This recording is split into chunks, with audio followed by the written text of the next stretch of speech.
Hello po, good morning. Magandang umaga po ha. Umaga ngayon dito sa atin sa Pilipinas, no? Baka magandang gabi sa iba, ayan. Sana po ay nasa maayos kayong kalagayan sa pagpapanood ng ating bagong video. Ngayong araw na to, October 23rd, linggo po ngayon ha. Happy Sunday sa inyong lahat. October 23rd ng 2025. Okay, so collective reading tayo ngayon ha. Tignan natin kung ano magiging kasagutan sa katanungang naka-move on na ba siya? O, totoo ba na naka-move on na siya? Tignan nga natin. Ito ha, may mga ex dyan na recently lang no, naghiwalay. Tanong natin po, naka-move on na ba siya? Tignan natin ha. Ayan. At sa lahat po, ulitin ko ha, na gusto ng private reading. Magpa-schedule na kayo ngayon sa akin ha. I-click nyo lang po yung link. Nandiyan dyan na po sa comment section. Ako lang po yung naglalagay dyan. To book a private reading, please click the link. Okay po. Ako lang po yung naglalagay niyan. Walang iba po. Yan lang yung i-click nyo po ha. Mapupunta kayo sa Facebook. Mag-iwan kayo ng mensahe po sa messenger. Ayan. At mababasa ko po yan. O, wala kayong choice. Ako lang to. Ako lang po rin yung makakausap nyo dahil wala naman tayong assistant. O, di ba po? Wala tayong assistant pa po. Kaya-kaya ko pa naman na. O, huwag kayong mag-alala ha. So, meron tayo ditong Ten of Swords, meron tayong Queen of Swords, Three of Pentacles, and meron tayong Eight of Pentacles. Okay. Kailangan natin kung talagang ang person mo ay naka-move on na ba? O, di ba? Ang ex mo, naka-move on na ba siya? O, tingnan natin. And meron tayo itong Queen of Wands. So, ayan na. Kung mga hiwalay na kayo ngayon, so check natin ang energy niya. Okay po. And meron tayo ritong King of Wands. Okay. Sige, sige.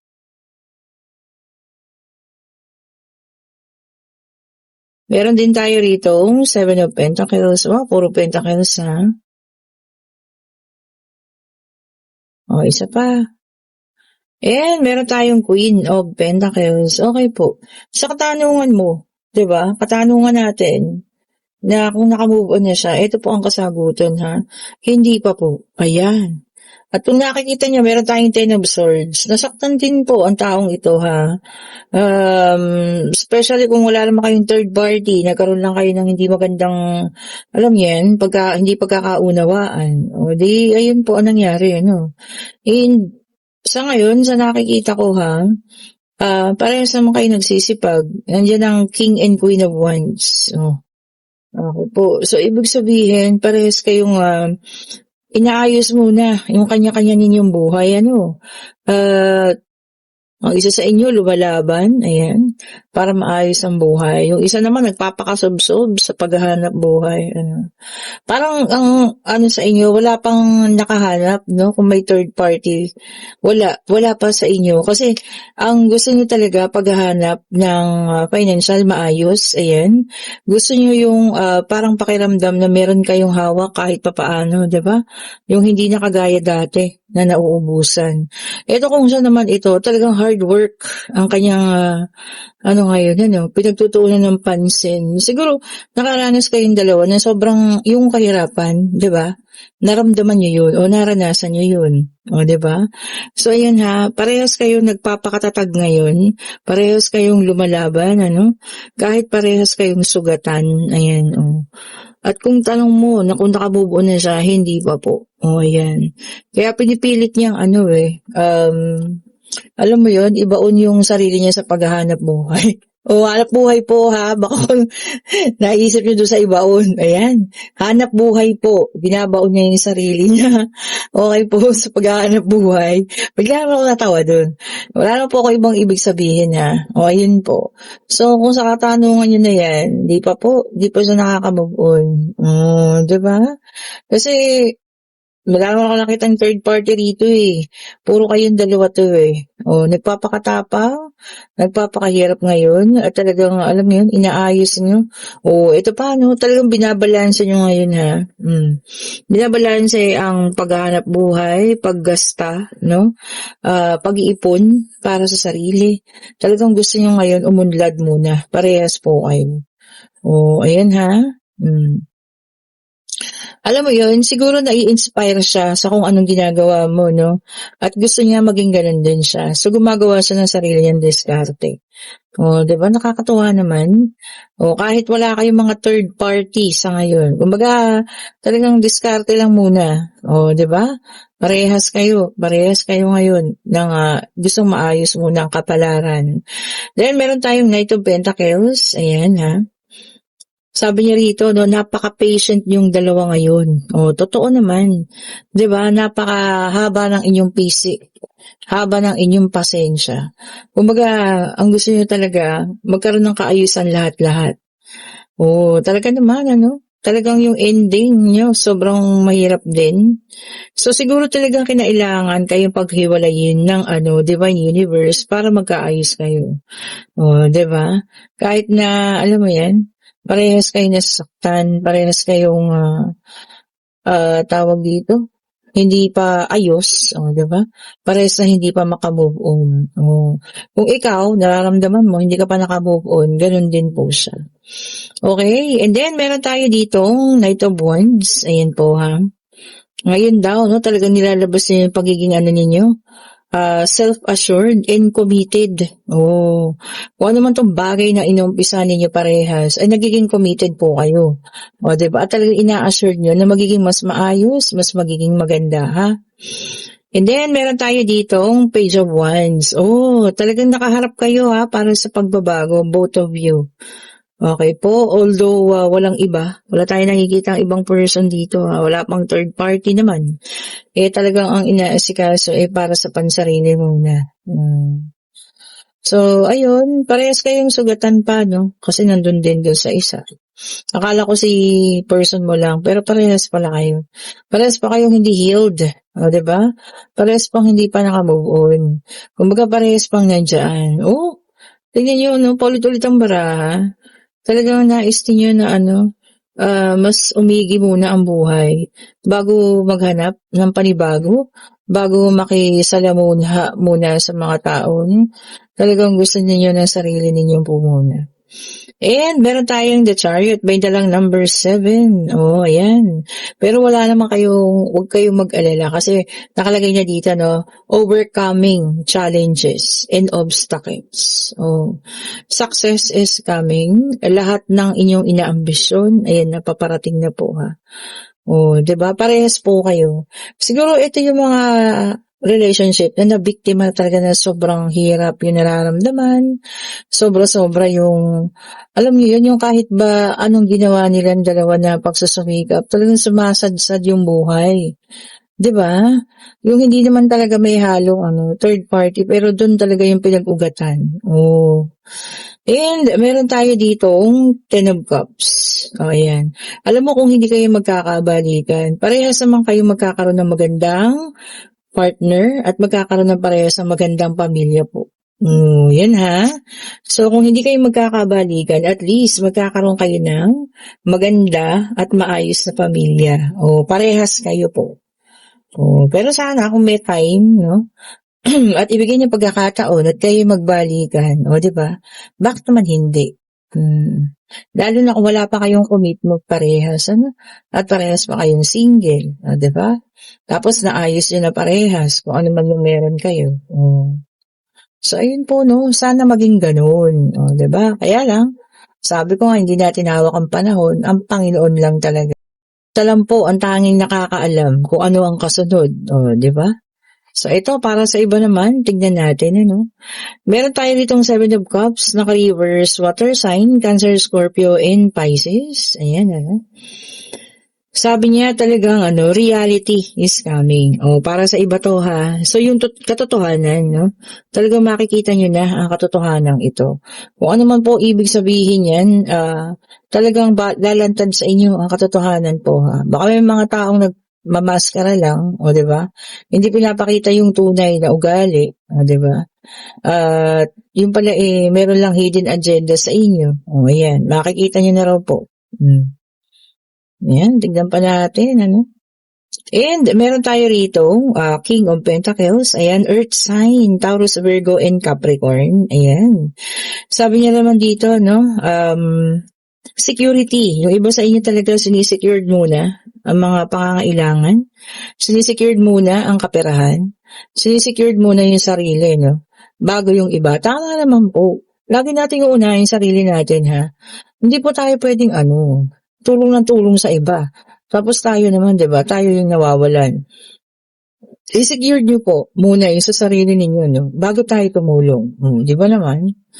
And then meron tayo dito, air sign. Okay ito. Okay po. Meron tayong the justice. Kaso naka-reverse. So, meron na tayo dito, water, earth, and air. So, si fire na lang yung kulang. Ayan. Sabi niya rito, no, may makikilala kang isang taong dishonest, no, ayan. So, pwedeng itong sinungaling, o, 'di ba? Hindi nagsasabi ng katotohanan. Nako, yun ang mahirap kasi pag ayaw sabihin yung totoo, ibig sabihin pinapaikot-ikot ka lang po. O, 'di ba? Ikot-ikot lang, o, 'di ba? Kaya ayaw sabihin yung katotohanan. And then meron tayong Nine of Pentacles, Earth sign ulit ito. Sabi niya rito contentment, insufficient. So, ibig sabihin po, sapat, yan. Hindi man kinakapos, pero sapat po. Yan, hindi man kinukulang. Hindi man kinakapos, hindi man sobra-sobra, pero sapat na sapat naman. Di ba mas okay din yun kaysa doon sa kulang, ha? So, mas okay po yun kung meron pa dating na gano'n na blessing, yung sapat lang, okay pa rin yun. Di ba? Isakod pa rin natin. Di ba? At least, hindi ka mauubusan kasi meron siya, sapat siya. And then, meron tayo ditong 8 of Pentacles, Earth sign ulit ito. Sabi niya rito, no, skill development. Ayan, baka meron tayong mapapasukan, kagaya ng mga TESDA, na parang ma-develop ang iyong skill. Di ba naman? Siyempre, mas maganda yung lumalaban tayo ng marami na tayong skill. Kasi di ba, mas marami kang mapapasukang trabaho doon. 'Di ba? Lalo na kung may edad, tapos skillful ka, 'di ba? Marunong ka mag-bake, marunong ka magluto, marunong ka manahi, 'di ba? Lalo na kung may skilled ka, wala sa edad 'yan. 'Di po ba? Matatanggap at matatanggap kayo. And then meron tayong the Magician naka-reverse. Okay ito, air sign naman. Okay. Ito naka-reverse siya, no? Insecure. Ayan. Naku, may taong ma-insecure na naman. Ewan ko, baka meron kang ang tawag dito, makukuha, no? Pwedeng award, incentive, ayan. Pwedeng sa opisina ninyo dahil magaling ka, ayan. So, ilang tao na naman niya mai-insecure po sa'yo. Diba? Meron talagang ganun takaw inggit, kahit wala kang ginagawa, Kumbaga, ginagawa mo lang yung best mo. Tapos, diba? Gagawan ka lang kung ano-anong mga sit-set, diba? And then, meron tayong 9 of Cups, water sign ulit ito, Cancer, Scorpio, and Pisces. Ayan. Ang ganda naman ng 9 of Cups pala to. Sabi niya rito, stability. Emotional stability is coming. May mga emosyon dyan, mga sobrang nasaktan, magiging stable naman na daw. Diba? Which is good. Kasi naganap na yung masasakit. So, sana ito naman, maging stable naman. Diba? And then, meron tayong 6 of Cups na reverse, water sign. Ayan, yung iba sa inyo rito, moving forward na. Diba? Talagang as in forward. Kumbaga, mas gusto nila yung pasulong na kaysa umurong pa. Diba? Mas okay naman po yun. Kasi pag naka-stuck ka lang sa nakaraan, mahirap po yun, Kasi ini-stuck mo lang yung sarili mo sa mga bagay na wala na, hindi na para sa'yo. Okay po. So, ayan. Tignan natin kung kayo yung nasa situational reading, hindi pala situational reading, collective reading, kasi may katanungan tayo na totoo bang nakamove on na siya? Baka siguro kasi may balita ka, nakakabalita ka na, oy, yawa mo, nakamove on na raw Pero yung pala ang totoo, hindi, no? Kung papaanong sugatan ka, ganun din siya.